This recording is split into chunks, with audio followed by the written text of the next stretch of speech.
upang atin na makamtan buhay na walang hanggan. Sa piging ng ating Panginoon, tayo'y laging natitipon upang matutong magmahalan sa pag-ibig na makamtan.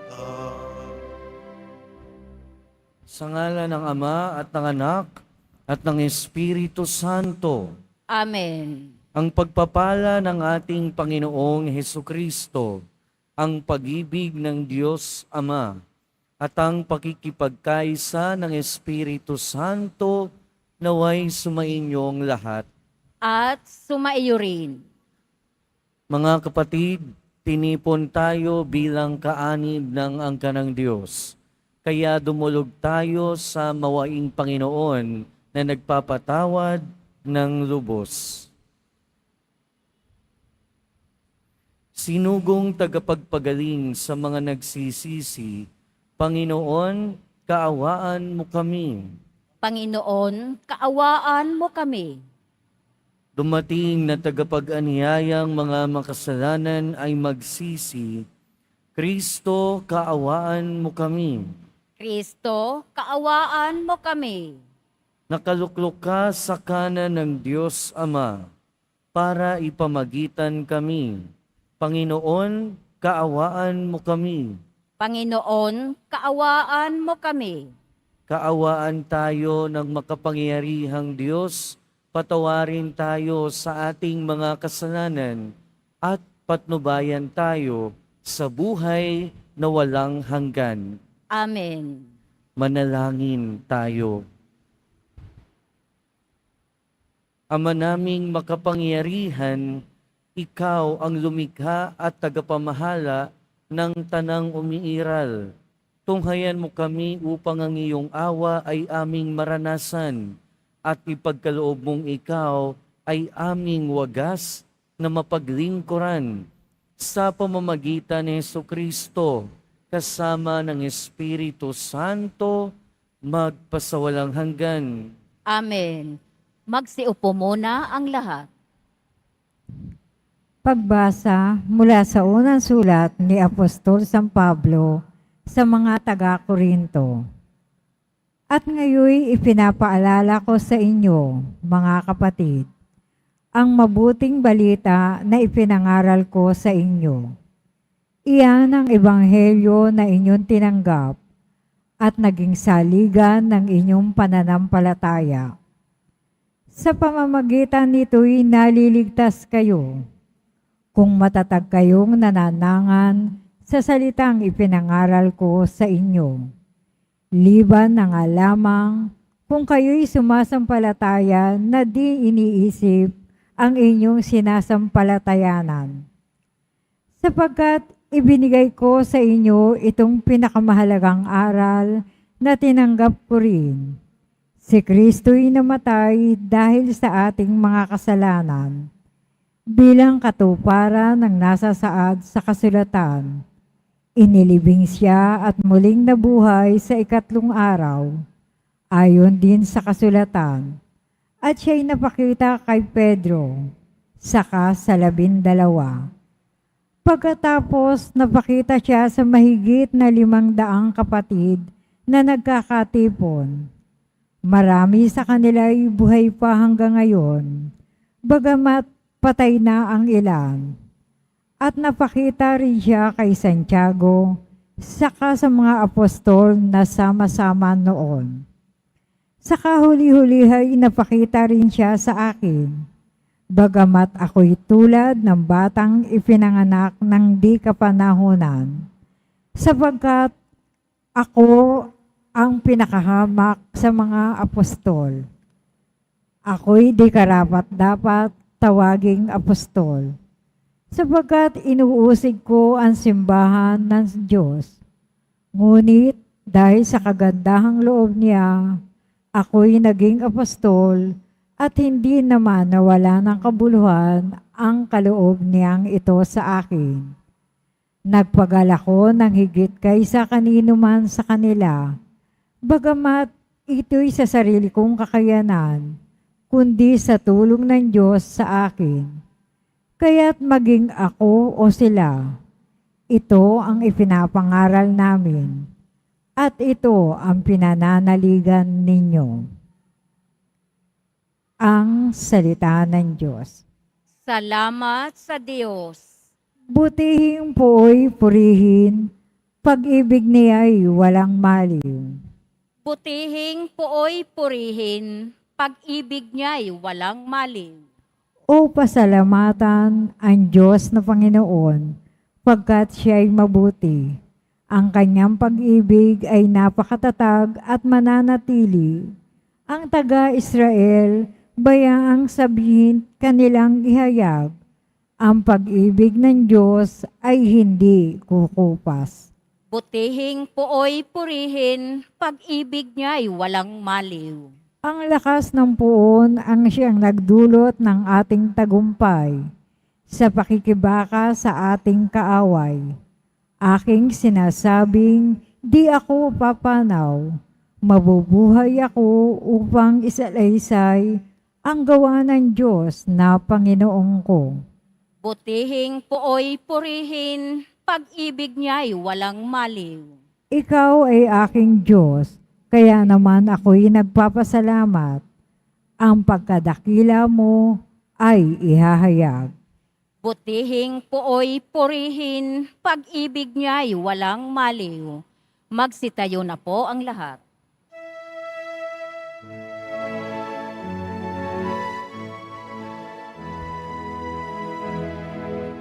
Alleluia, Alleluia,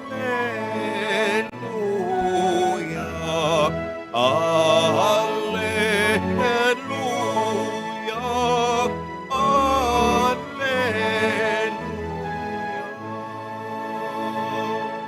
Kayong mabigat ang pasan, Jesus, paglapit at upang kayo'y masiyaan.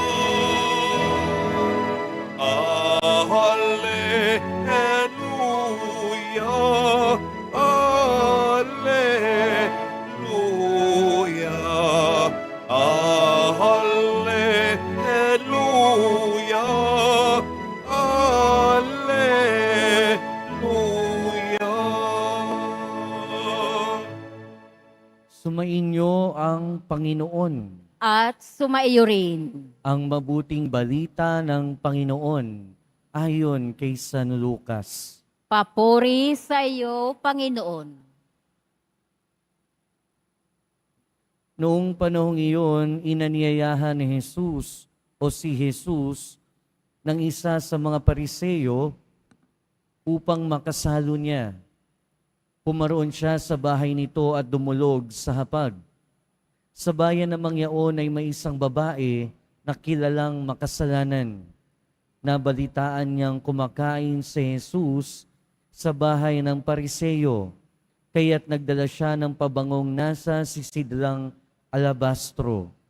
At lumapit siya sa likuran ni Jesus sa gawing paanan.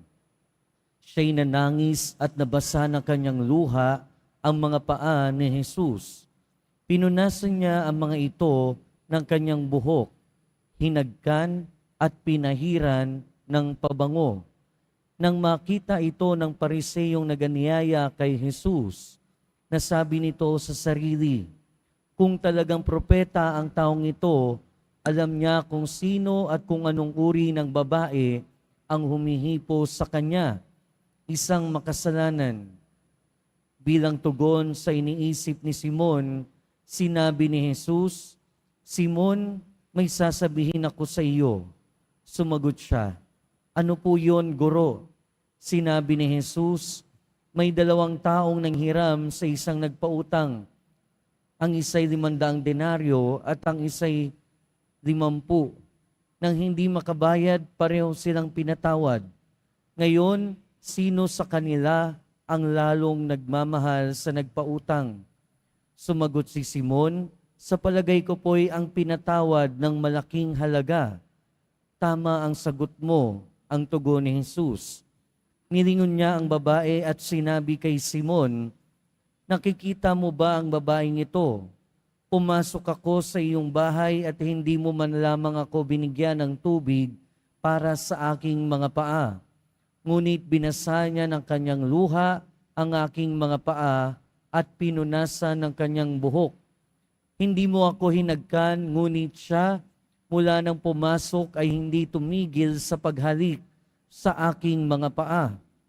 Hindi mo pinahiran ng langis ang aking ulo, subalit pinahiran niya ng pabango ang aking mga paa. Kaya't sinasabi ko sa iyo, ang malaking pagmamahal na ipinamalas niya ang nagpapatunay na pinatawad na ang marami niyang kasalanan.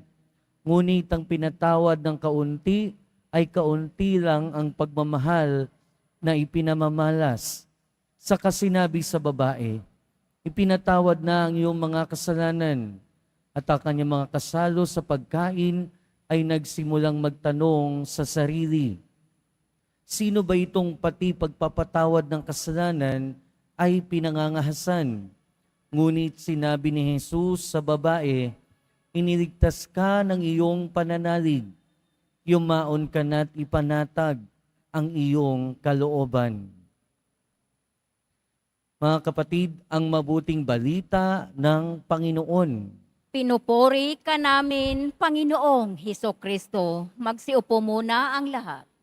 Welcome po sa Minor Basilica and National Shrine of Jesus Nazareno at magandang umaga sa inyong lahat. Mga kapatid, sa ating ebanghelyo, narinig natin yung dalawang klase ng pagtanggap sa ating Panginoong Hesukristo.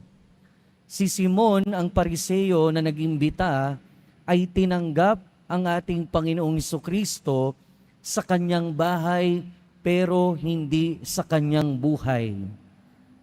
Pero nandito rin narinig natin, pumasok ang isang babae na kilalang makasalanan at hindi niya naman bahay kung saan nandun si Jesus, pero tinanggap niya si Jesus hindi sa kanyang bahay pero sa kanyang buhay. At narinig natin kung papaanong ang dalawang taong ito ay sumasalamin sa talinhaga na ikinuwento ng ating Panginoong Hesukristo, ang pinahiram ng mas malaki at pinahiram ng mas maliit. At alam natin, ang pinatawad ng mas malaki ay ang nagmahal ng mas malaki. Mga kapatid, ang ating ebanghelyo ay tungkol sa walang hanggang pagpapatawad at pagmamahal ng Diyos. At pinapakita rin dito na ang Diyos natin ay laging handang magpatawad at laging nag-aanyaya na tanggapin ang kanyang kapatawaran.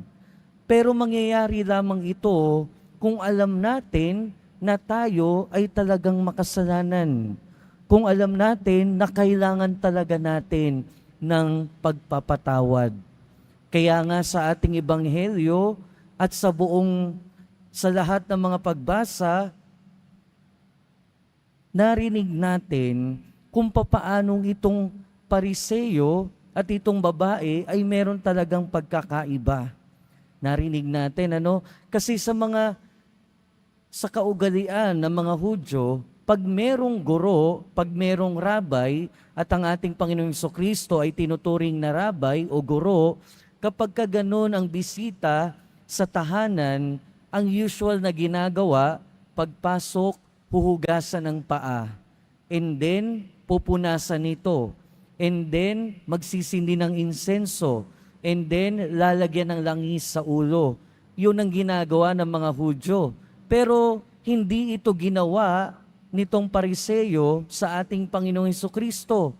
Bagkus, yun pang babae na hindi naman may-ari ng bahay ang gumawa nun. Ibig sabihin, pinapakita rito na kung papaano talaga tinatanggap ng dalawang taong ito ang ating Panginoong Hesukristo. Yung Pariseo na may-ari ng bahay, si Simon, kahit siya yung may-ari ng bahay, hindi niya naman tinanggap o hindi niya ginawa yung mga ritual sana na dapat gawin kapag tinatanggap ang isang rabay, ang isang guro. Pero narito ang isang babae na makasalanan, kahit hindi siya yung may-ari ng bahay, siya pa yung gumawa ng mga bagay na ito. Ibig sabihin, pinapakita dito na kahit tinanggap ni Simon na Pariseo ang ating Panginoon sa kanyang tahanan, sa kanyang bahay, hindi naman niya tinatanggap ang ating Panginoon sa kanyang buhay. Pero ito, naririto yung babae na makasalanan, kilala ng lahat na makasalanan, nahusgahan ng lahat na makasalanan. Hindi niya bahay, ang bahay kung nasaan sila, pero kitang-kita natin kung papaanong tinanggap niya sa kanyang buhay ang ating Panginoon. Kadalasan kasi sa atin, hindi natin ma-appreciate o hindi natin alam kung gaano kalaki yung pagpapatawad ng ibinibigay sa atin ng Panginoon. At kadalasan din, hindi natin alam ito dahil hindi naman natin alam kung gaano kalaki ang ating mga pagkakasala. At ito yung nangyari, ito yung karanasan ni Simon na Pariseo sa ating ebanghelyo. Paano niyang malalaman na kailangan niya ng pagpapatawad? Paano niyang malalaman na kailangan niya natanggapin talaga sa buhay niya ang ating Panginoon? Kung nasa isip niya, ang pagkakaalam niya, ay wala naman siyang ginawang pagkakamali. Pariseo nga siya, sinusunod niya lahat ng utos, sinusunod niya lahat ng kasulatan. Paano niyang malalaman na siya ay nangangailangan ng kapatawaran? Paano niyang malalaman na nangangailangan niyang tanggapin sa kanyang buhay ang ating Panginoon? Mga kapatid, sa ating buhay, marami ding pagkakataon na ang focus natin ay wala sa ating sariling mga pagkakamali.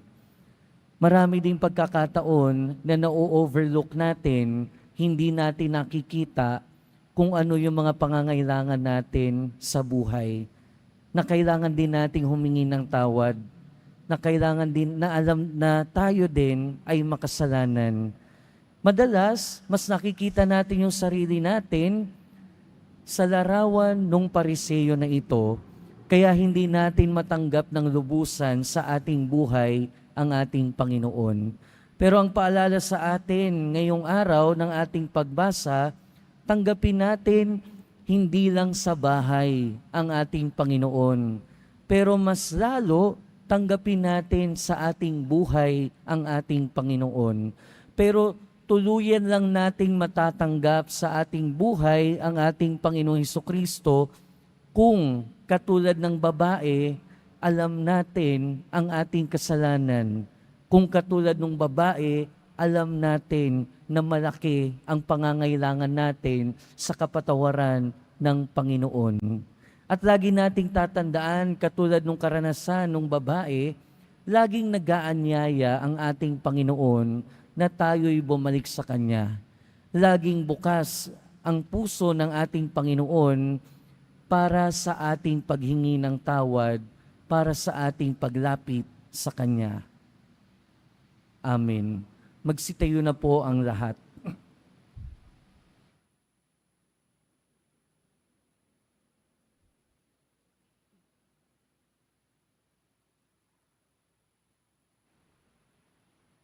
Minamahal kong mga kapatid, sa ating panalangin ilagay natin ang ating pananalig sa Diyos Ama na nagpapakita ng mapagmahal na habag sa Kanyang pakikitungo sa mga makasalanan. Sa bawat panalangin ng ating itutugon, kaibigan ng mga makasalanan, idulot mo sa amin ang iyong kapayapaan. Kaibigan ng mga makasalanan, idulot mo sa amin ang iyong kapayapaan. Ang simbahan naway may pagpatuloy ang gawain ni Jesus sa pagpapatawad ng mga kasalanan at pagbubuo ng mga pusong wasak.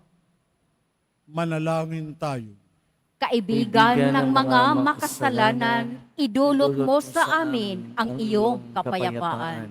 Sa pamamagitan ng diwang mapagpatawad, ang mga taong magkakatunggali naway humantong sa mapayapang pag-uusap, manalangin tayo. Kaibigan ng mga makasalanan, idulot mo sa amin ang iyong kapayapaan. Tayo naway maging mahinahon at mahabagin sa ating kaisipan ukol sa kapwa at huwag natin silang iwaksi o tanggihan dahil sa kanilang kahinaan at kakulangan. Manalangin tayo. Kaibigan ng mga makasalanan, idulot mo sa amin ang iyong kapayapaan. Ang mga may sakit at yung mga nag-aaruga sa kanila, naway makadama ng mapagpagaling na presensya ng Panginoon sa pamamagitan ng nagmamalasakit na Kristiyanong komunidad. Manalangin tayo. Kaibigan ng mga makasalanan, idulot mo sa amin ang iyong kapayapaan. Yaong mga pumanaw na sa buhay na ito, naway patawarin ni Jesus na ating tagapagligtas. Manalangin tayo. Kaibigan ng mga makasalanan, idulot mo sa amin ang iyong kapayapaan. Lubhang mahabaging Ama, itinataas namin sa iyo ang aming mga panalangin sa ngalan ng iyong anak na nagmahal sa amin at inialay ang kanyang sarili para sa amin. Siya na mapagpatawad na tagapagligtas na nabubuhay at naghahari magpasawalang hanggan. Amen. Magsiupo muna ang lahat.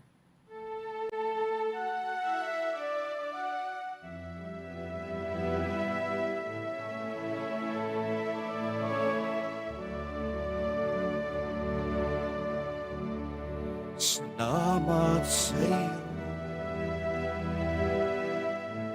aking Panginoong Hesus. Ako'y inibig at inakig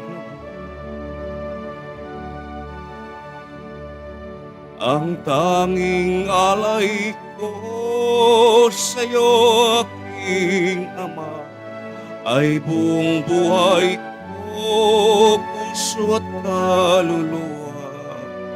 Di makaya na maipagkaloob, mamahaling iyas, inigintong nilokob ang aking dalangin. O Diyos ay tanggapin ang tanging alay ko, naway gamitin.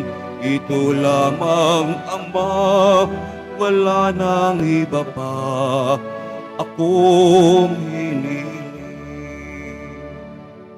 Magsitayo na po ang lahat. Manalangin kayo mga kapatid upang ang paghahain natin ay kalugdan ng Diyos amang makapangyarihan. Tanggapin nawa ng Panginoon itong paghahain sa iyong mga kamay, sa kapurihan niya at karangalan, sa ating kapakinabangan at sa buong sambayanan niyang banal. Ama naming lumikha, maawain mong dinggin ang aming pithaya at paunlakan mo ang paghahaing aming inihanda upang ang mga handog ng bawat isang nagbigay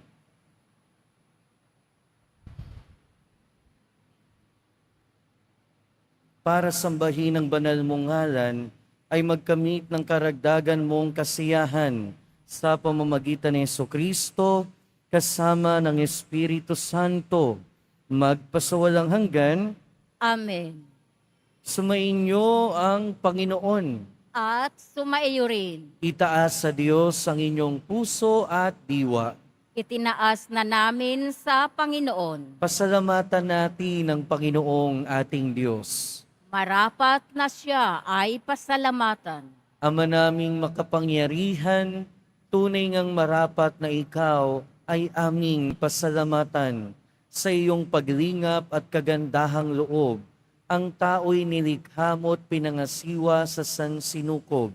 Sa hangad mong siya'y iwastong lubos, siya'y pinagdusa mo sa kanyang pagtalikod. Sa iyong paggiliw, iyong ipinahintulot na makabalik siya sa pamamagitan ni Kristo Jesus. Kaya kaysa ng mga anghel na nagsisiawit ng papuri sa iyo nang walang humpay sa kalangitan, kami nagbubunyi sa iyong kadakilaan. Santo, Santo, Santo, Panginoong Diyos ng mga hukbo, napupuno ang langit at lupa ng kadakilaan mo. Usana sa kaitaasan, pinagpala ang naparirito sa ngalan ng Panginoon. Usana sa kaitaasan, magsiluhod po ang lahat. Ama naming banal, ikaw ang bukal ng tanang kabanalan. Kaya't sa pamamagitan ng iyong Espiritu, gawin mong banal ang kaloob na ito, upang para sa aming maging katawan at dugo ng aming Panginoong Hesukristo. Bago niya pinagtiis ang pusang loob na maging handog, hinawakan niya ang tinapay, pinasalamatan kanya, pinaghati-hati niya iyon, iniabot sa kanyang mga alagad at sinabi, "Tanggapin ninyong lahat ito at kanin. Ito ang aking katawan na ihahandog para sa inyo."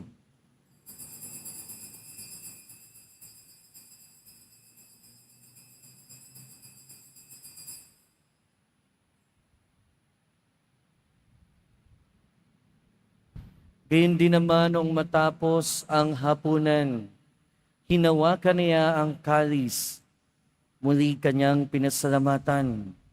Iniabot niya ang kalis sa kanyang mga alagad at sinabi, "Tanggapin ninyong lahat ito at inumin.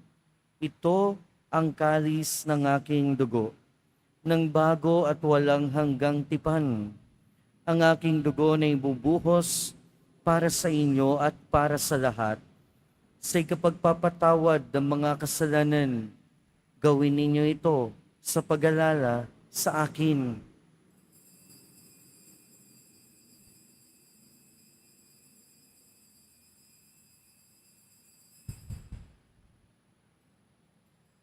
Magsitayo na po ang lahat. Ipagbunyi natin ang misteryo ng pananampalataya. Si Kristo'y namatay, si Kristo'y nabuhay, si Kristo'y babalik sa wakas ng panahon. Ama, ginagawa namin ngayon ang pag-alala sa pagkamatay at muling pagkabuhay ng iyong anak.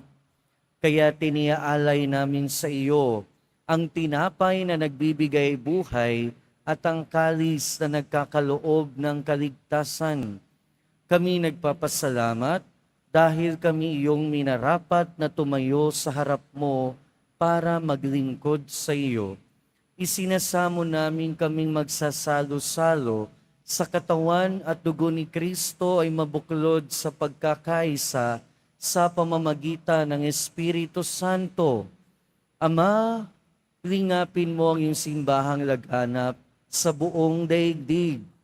Puspusin mo kami sa pag-ibig kaysa ni Francisco na aming Santo Papa at ni Jose na aming Obispo at ng Tanang Kaparian. Alalahanin mo rin ang mga kapatid naming nahimlay nang may pag-asang sila'y muling mabubuhay, gayon din ang lahat ng mga pumanaw.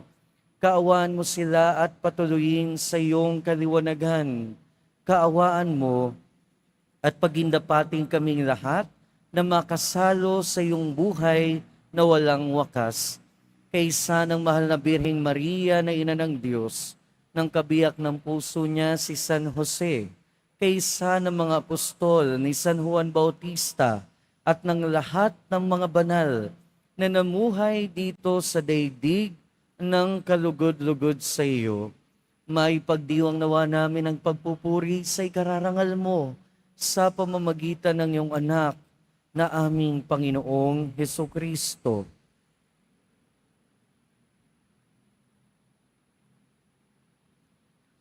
Sa pamamagitan ni Kristo, kasama niya at sa Kaniya, Ang lahat ng parangal at papuri ay sa iyo, Diyos amang makapangyarihan, kasama ng Espiritu Santo, magpasawalang hanggan. Amen. Amen. Amen.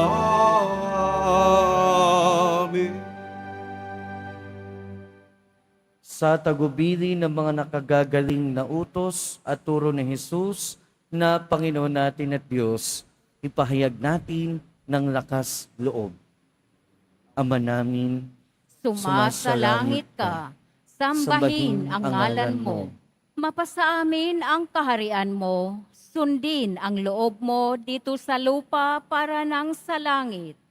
Bigyan mo kami ngayon ng aming kakanin sa araw-araw at patawarin mo kami sa aming mga sala para ng pagpapatawad namin sa nagkakasala sa amin at huwag mo kaming ipahintulot sa tukso at iadya mo kami sa lahat ng masama.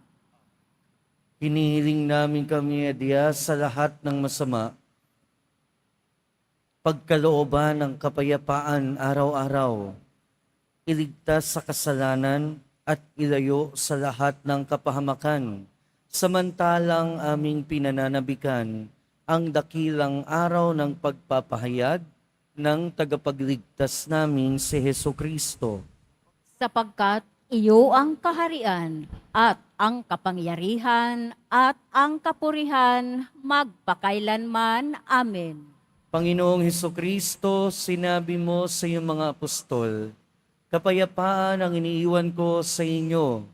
Ang aking kapayapaan ang ibinibigay ko sa inyo. Tunghayan mo ang aming pananampalataya at huwag ang aming pagkakasala. Pagkalooban mo kami ng kapayapaan at pagkakaisa ayon sa iyong kalooban, kasama ng Espiritu Santo, magpasawalang hanggan. Amen. Ang kapayapaan ng Panginoon ay laging sumainyo. At sumaiyo rin. Magbigayan kayo ng kapayapaan sa isa't isa. Kordero ng Diyos na nag-aalis ng mga kasalanan ng sanlibutan, maawa ka sa amin. Kordero ng Diyos na nag-aalis ng mga kasalanan ng sanlibutan, maawa ka sa amin. Kordero ng Diyos na nag-aalis ng mga kasalanan ng sanlibutan, ipagkaloob mo sa amin ang kapayapaan. Magsiluhod po ang lahat. Ito ang kordero ng Diyos. Ito ang nag-aalis ng kasalanan ng sanlibutan. Mapalad ang mga inaanyayahan sa kanyang piging. Panginoon, hindi ako karapat-dapat na magpatuloy sa iyo, ngunit sa isang salita mo lamang ay gagaling na ako.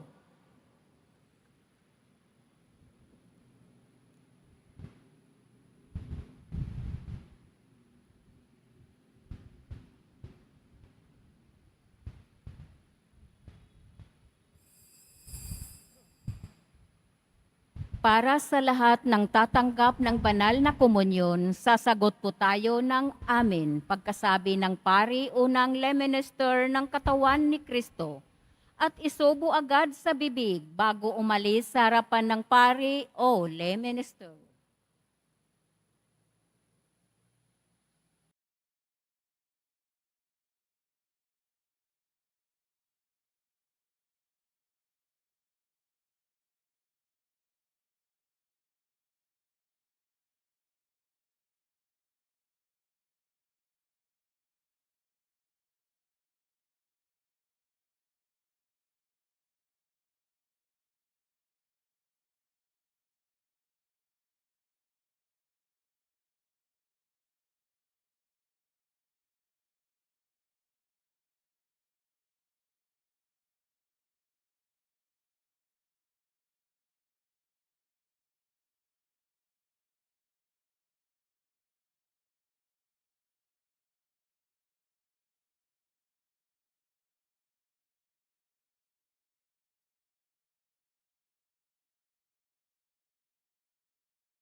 Manalangin tayo.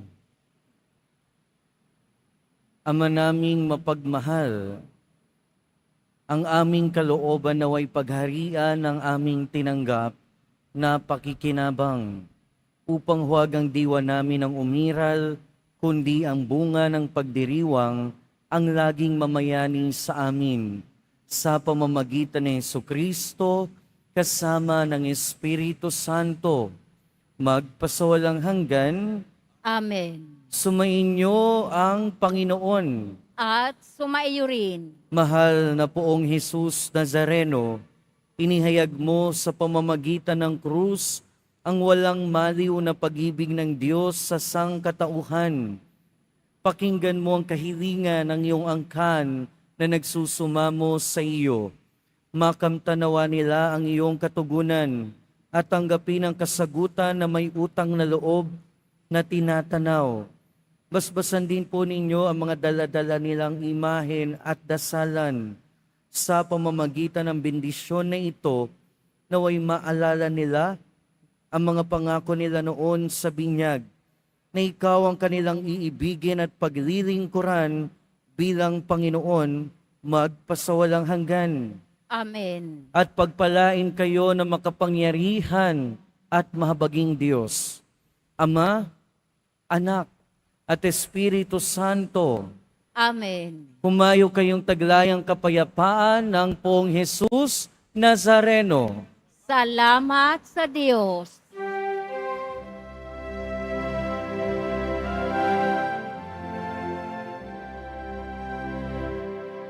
Nuestro Padre Jesús Nazareno, sinasamba ka namin, pinipinto ka namin, aral mo ang aming buhay at kaligtasan. Nuestro Padre Jesús Nazareno, iligtas mo kami sa kasalanan. Ang krus mong pinamatayan ay sagisag ng aming kaligtasan. Nuestro Padre Jesús Nazareno, dinarangal ka namin. Nuestro Padre Jesús Nazareno, inulwalhati ka namin.